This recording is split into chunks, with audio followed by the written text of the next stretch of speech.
दोस्तों स्वागत है आपका हमारे YouTube चैनल पर। मैं आज आपको बहुत ही धमाकेदार कन्नड़ा मूवी का एक्सप्लेनेशन करने वाला हूं, जिसका नाम है मार्को, जिसको लोगों ने काफ़ी पसंद कर रहे हैं और इसे IMDb पे 8.9 का शानदार रेटिंग मिला है। तो चलिए शुरू करते हैं। मूवी की शुरुआत में हम पुलिस वाले को देखते हैं, जो कि एक आदमी का उसके भाई के खून के बारे में बात कर रहा होता है। वही हमें पुलिस वालों की बातें से पता चलता है कि जिस आदमी का खून हुआ उसका नाम था वसीम और उसे किसी गैंगस्टर के ग्रुप ने बहुत ही चाकू से बेरहमी से मार दिया था। अब तक इस खून के बारे में किसी को भी मालूम नहीं चला कि आखिर खूनी कौन है। अब यहाँ पर पुलिस वाले के जाने के बाद वसीम की फैमिली शोक मनाने के लिए यहाँ पर आता है।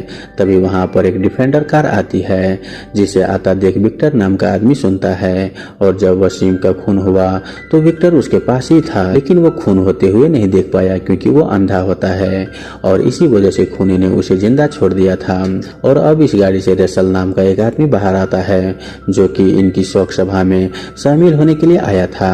यहाँ पर वो हमदर्दी जताता है, लेकिन हम विक्टर को देखते हैं जो कि उस गाड़ी के पास जाता है और उसे छूकर पता करता है कि ये तो वही गाड़ी है जो कि वसीम को मारने से पहले यहाँ पर आई थी। यहाँ पर मैं आपको बता दूं कि वसीम और विक्टर दोनों ही बहुत ही अच्छे दोस्त थे। अब यहाँ पर विक्टर किसी को फोन करके इस बारे में बताने ही वाला था, तभी यहाँ पर रसल उसे देख लेता है और उसे अपने गाड़ी में किडनैप करके उसे अपने ड्रग्स के अड्डे पर ले आता है। अब यहाँ पर हमें पता चलता है कि ये लोग इलीगल काम करते हैं और ये टोटल 4 ऑर्गेनाइजेशन में बैठकर काम करते हैं, जिसमें कि रसल और उसका डैड टोनी का ड्रग्स का कारोबार है। दूसरा विक्टर के भाई जॉर्ज, जो कि इलीगल गोल्ड एक्सपोर्ट और इंपोर्ट का काम करते हैं। और 2 ऑर्गेनाइजेशन है, जिनमें एक का काम है इलीगल वेपन्स को मैन्युफैक्चर करके पूरे इंडिया में डिस्ट्रीब्यूट करना और आखिरी वाला का काम है किडनैपिंग से जुड़े हुए फिरौती काम। यहाँ पर हम देखते हैं कि ये लोग विक्टर को टॉर्चर करने लगता है, क्योंकि विक्टर को मालूम चल गया था कि उसके दोस्त वसीम को रसल ने ही खून किया है। अब यहाँ पर वो लोग विक्टर को टॉर्चर करके विक्टर को एक एसिड के अंदर में फेंक देता है, जिस वजह से उसकी पूरी बॉडी डिस्ट्रॉय होकर पिघल जाता है। अब यहाँ पर रसल के फादर टोनी आता है और वो विक्टर की गली हुई बॉडी को एक पन्नी में डलवाकर उसको नदी में फेंक देता है, जो कि कुछ दिनों के बाद मछुआरे को वो बॉडी मिल जाता है और वो लोग पुलिस को बता देता है। अब यहाँ पर पुलिस वाले उसके फोरेंसिक टेस्ट करता है और उसे मालूम चल जाता है कि ये डेड बॉडी विक्टर का है। और इस बारे में पुलिस वाले विक्टर के बड़े भाई जॉर्ज को बताता है। अब यहाँ पर जॉर्ज बोलता है कि जब उसके बड़े भाई मार्को को इसके खून के बारे में मालूम चलेगा तो सभी को जिस हैवानियत से मारेगा उसका कोई भी कल्पना नहीं कर सकता। और ये सारी चीजें जॉर्ज के बच्चे सुन रहे होते हैं, जिनमें से वो लोग एक हाल ही की कहानी सुनाने लगता है कि कुछ दिन पहले का बात है। जॉर्ज के पास एक फोन आया था और सामने वाला आदमी बात कर रहा होता है कि उन्होंने उसके भाई को किडनैप कर लिया है। अगर तुम्हें अपने भाई को बचाना है तो तुम्हें मुझे 2 सोने का बिस्कुट देना होगा। जिस पर जॉर्ज भागते हुए अपने भाइयों को देखने जाता है और वो देखता है कि विक्टर जो नीचे में आराम से बैठा हुआ है। तो आखिर में इन लोगों ने किडनैप किया तो किया किसको? तभी जॉर्ज उस आदमी को बोलता है कि तुमने गलत इंसान को किडनैप कर लिया है। तुमने जिस आदमी को किडनैप किया है वो विक्टर नहीं बल्कि उसका बड़ा भाई मार्को है। और ये सुनते ही उस आदमी का होश उड़ जाता है और वो भागते हुए अपने अड्डे पर पहुंचता है, जहां पर वो देखता है कि उसके आदमियों का कटी फटी लाश वहां पर पड़ा हुआ है। किसी के हाथ कटे हुए हैं तो किसी के पैर और किसी का तो सर धड़ से अलग हो चुका है।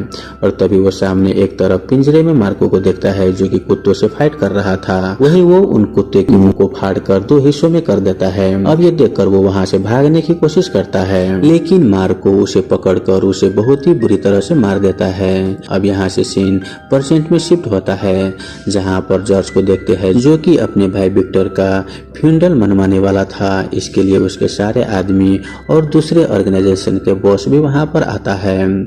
लोग चर्च में विक्टर के लिए प्रे कर रहे होते हैं।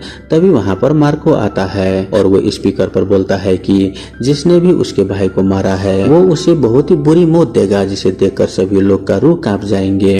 अब यहाँ से मार्को अपने घर जाता है, जहाँ पर उसे विक्टर का बहुत ही याद आ रहा होता है कि वो कैसे उसके साथ टाइम स्पेंड कर रहा था। वहीं जॉर्ज अपनी प्रॉपर्टीज का बंटवारा कर रहा होता है। वो लोग बोलते हैं कि मार्को को हम लोग कुछ नहीं देंगे। दरअसल मार्को को जॉर्ज के फादर ने अडॉप्ट कर लाया हुआ था, लेकिन जॉर्ज उसे कभी भी पराया नहीं समझा। वो उसे अपने भाई की तरह मानता था। वही मार्को अपनी फैमिली के लिए कुछ भी कर सकता था। वो कई बार अपनी फैमिली को बड़ी से बड़ी मुसीबत से बचाया था। वही यहाँ पर जॉर्ज बोलता है कि हमारे प्रॉपर्टीज में जितने भी भाग होगा हम सब के बराबर भाग लगाएंगे और मार्को को भी हम बराबर हिस्सा देंगे। वही दूसरी तरफ हम विक्टर की गर्लफ्रेंड को देखते हैं।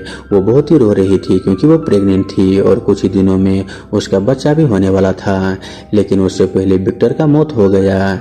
इसके बाद हम जॉर्ज को देखते हैं जो कि सभी बॉसेस के साथ यहाँ पर मीटिंग में बैठा था ताकि वो सभी से बात करके उनके फील्ड के गैंगस्टर से बात कर सके और शायद किसी गैंगस्टर को विक्टर की मौत के बारे में कुछ पता हो और सभी बॉसेस जॉर्ज के साथ होता है। लेकिन यहाँ पर मार्को पहुंच जाता है। हमें यहाँ पर पता चलता है कि मार्को को विक्टर के दोस्त या दुश्मन के बारे में कुछ भी पता नहीं था क्योंकि वो बहुत दिनों से इटली गया हुआ था। अब यहाँ पर टोनी एक चाल चलता है और बोलता है कि मेरे बेटे को उसके दोस्त और दुश्मन के बारे में सभी कुछ पता है और मैं एक ग्रुप बना रहा हूँ जो कि विक्टर के खूनी को हम बहुत ही जल्द पकड़ लेंगे और तुम इस ग्रुप का हेड बन सकते हो। ये बात सुनकर मार्को भी हाँ बोल देता है।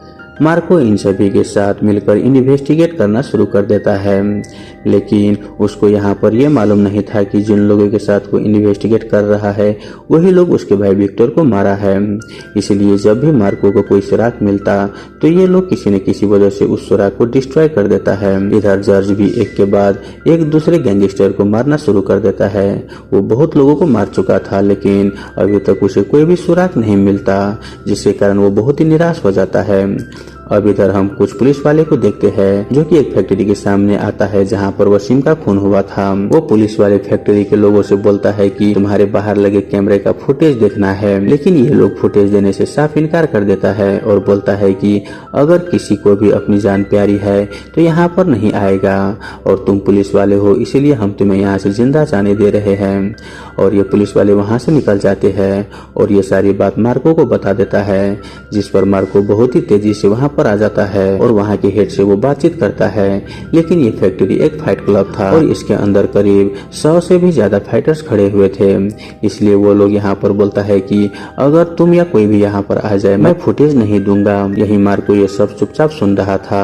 तभी वहाँ पर एक फाइटर बोलता है कि अगर तुम में हिम्मत है तो तुम मुझसे फाइट करो, लेकिन यहाँ का रूल है अगर तुम इस रिंग में आ जाओ तो कोई एक ही जिंदा वापस जा सकता है। अब ये सुन मार्को इन फाइटर्स के साथ अकेले भिड़ जाता है और वो इन सभी को मारते हुए नॉकआउट कर रहा होता है। अब नॉकआउट होने के बाद उसका हेड बोलता है कि यहाँ पर कुछ लोग आए थे जो कि फुटेज लेकर चला गया और हमें ढेर सारे पैसे दिए ताकि यहाँ पर जो फुटेज मांगने के लिए आए उसे तुम लोग जान से मार दो।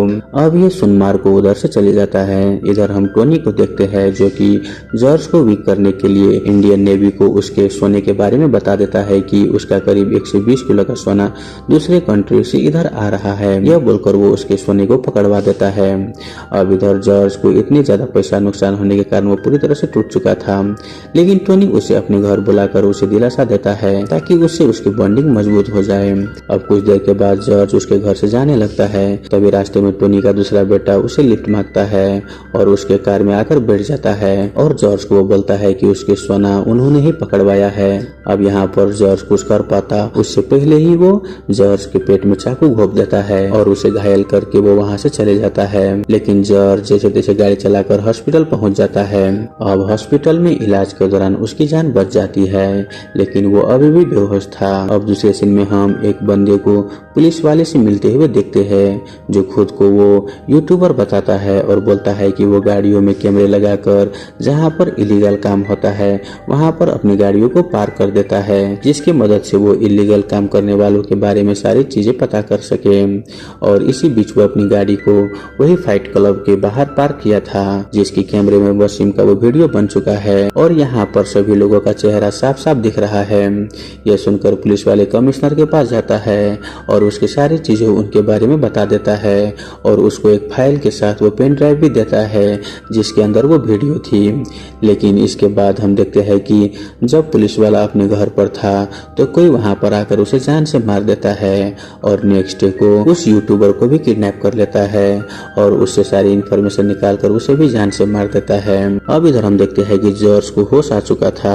यहाँ पर एक डॉक्टर उसे एक पेन ड्राइव देता है और उसे बोलता है कि उसको एक पुलिस वाले ने दिया था और बोला था कि अगर किसी भी वजह से उसकी मौत हो जाती है तो ये पेन ड्राइव उसको दे दे।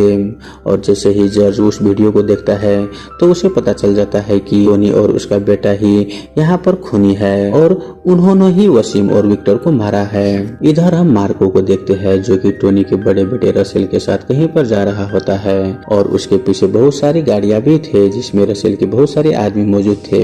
यहाँ पर जॉर्ज उसे कॉल करता है क्योंकि अब वो गाड़ी के अंदर बैठा हुआ था, इसीलिए वो स्पीकर को ऑन कर देता है। अब यहाँ पर जॉर्ज उसे सब कुछ बता देता है कि विक्टर का कातिल और कोई नहीं बल्कि टोनी और रसेल ही है। अब ये सुनकर वो कुछ कर पाते उससे पहले ये लोग उन पर हमला कर देता है और उसके हाथ पैर बांध कर उसे बंधक बना लेता है।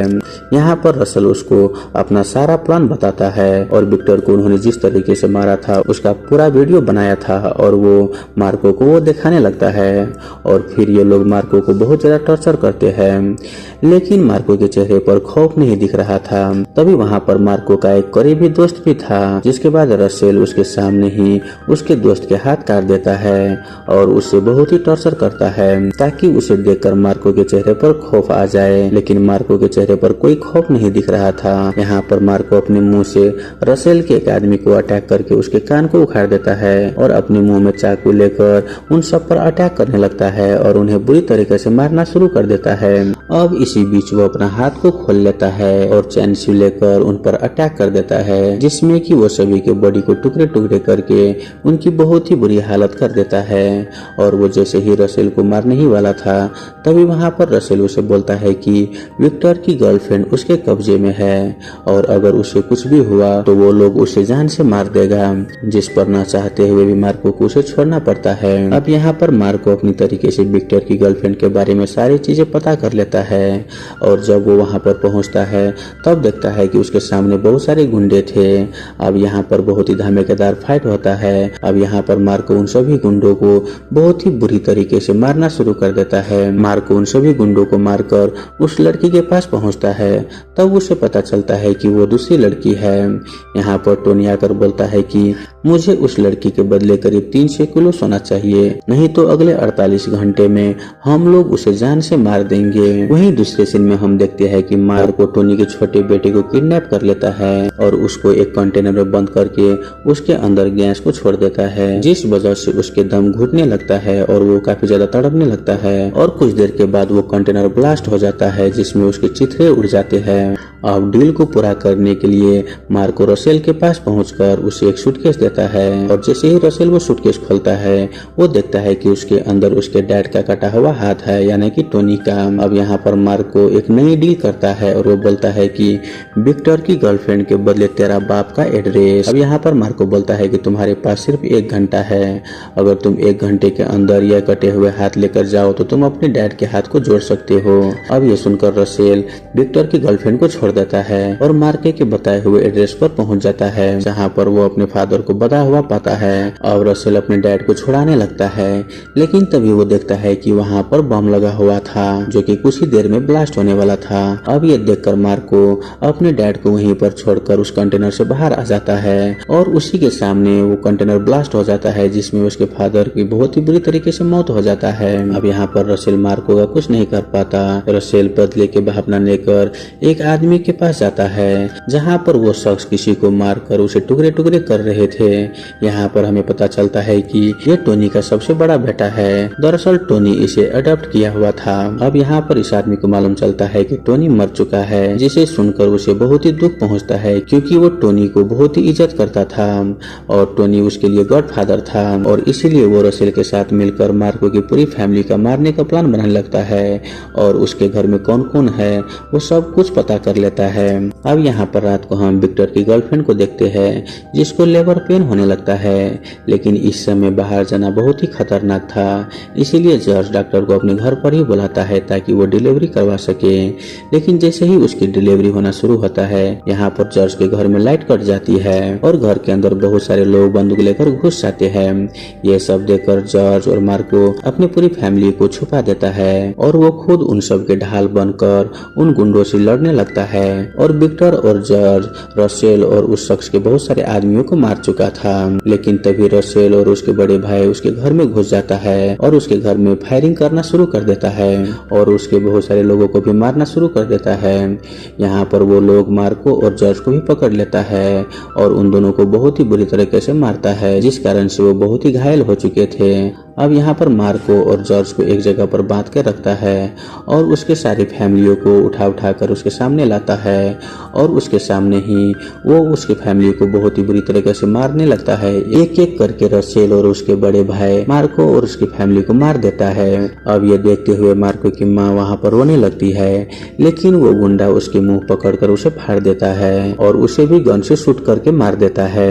यहाँ पर टोनी का बड़ा बेटा मार्को से बोलता है कि मैं चाहूँ तो तुम्हें मार सकता हूँ, लेकिन मैं तुझे मारूंगा नहीं, बल्कि तुम्हें इसलिए जिंदा रखूंगा ताकि तुम्हें एहसास हो कि तुम्हारे कोई अपने मरे तो तुम्हें कैसा महसूस होता है। तभी वहाँ पर विक्टर की गर्लफ्रेंड का आवाज आती है। यहाँ पर रसेल का बड़ा भाई उस कमरे में पहुँचता है और वो उस लेडी डॉक्टर को जान से मार देता है जो कि उसका डिलीवरी करवा रही थी। अब यहाँ पर वो विक्टर की गर्लफ्रेंड को मारकर और उसके पैदे हुए बच्चे को अपने साथ ले लेता है ताकि वो बेबी को भी एसिड में जला सके। अब यहाँ पर रसेल के बड़े भाई रसेल और उसके सारे आदमी वहाँ से चले जाता है। अब कुछ देर के बाद मार्को उठता है और अपने घावों में मरहम पट्टी लगाकर सूट पहनता है और उसके अड्डे पर पहुँचता है जहाँ पर ये सारे लोग मौजूद थे। यहाँ पर मार्को एक बहुत ही बड़ा मशीन गन लेकर रसेल और उसके भाई के आदमियों को मारना शुरू कर देता है और इसी दौरान वहाँ पर आग लग जाता है। उसके बाद मार्को रसेल और उसके बड़े भाई के साथ फाइट होने लगता है और कुछ देर के बाद में मार्को रसेल का हाथ काट देता है और उसे बेरहमी से जान से मार देता है। तभी उसके बड़े भाई विक्टर के बेटे को लेकर एसिड में फेंकने के लिए जाने लगता है, लेकिन मार्को बेबी को एसिड में फेंकने से पहले ही उस शख्स का गर्दन काट देता है और वो बेबी को लेकर वहां से चले जाता है। और इसी के साथ ये मूवी यहीं पर खत्म हो जाता है। तो दोस्तों आई होप आपको ये मूवी एक्सप्लेनेशन वाला वीडियो अच्छा लगा हुआ हो। अगर आपको वीडियो अच्छा लगे तो वीडियो को लाइक करके हमारे यूट्यूब चैनल को सब्सक्राइब जरूर कर लीजिए। धन्यवाद।